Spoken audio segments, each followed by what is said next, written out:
தேவதைன்னா சாமி, தேவம்னா தேவப்பிரசனம்னா கடவுள், தேவ அங்குன்னா என்ன, தேவ அங்கு அங்க லட்சணம், அந்த அங்குன்னா இடங்கள், அங்கங்கே இடங்கள் இருக்குதுன்னு சொல்கிறதுக்கு அங்கங்கே.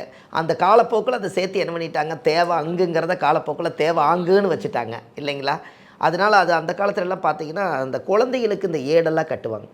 அதை வாய்க்குள்ளே வச்சு அது சப்பி கொடுத்ததுன்னா அந்த குழந்தைக்கு வந்து 17 வயசு வரைக்கும் பாலகரி தோஷம் வராதுங்களா.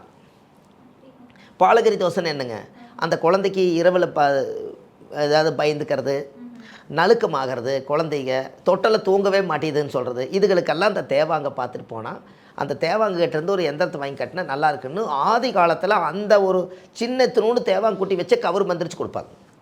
இதெல்லாம் இன்றைக்கி இந்த உலகத்தில் இதை கொடுத்துங்காட்டி தான் மக்களுக்கு ஒரு நல்லா இருக்குது. அப்போ இதெல்லாம் வந்து இந்த காலகட்டங்களில் யாருடைய ஜாதகத்துல எல்லாம் குறிச்சுக்குறம் சேர்ந்துருக்கோ அவங்க தேவாங்க எங்கே இருந்தாலும் ஒரு இது எங்கே கிடைக்குன்னு கேட்பாங்க இல்லையா. ஒரு சில பேர் எப்படிங்க அதெல்லாம் பார்க்குறதுன்னு கேட்பாங்க.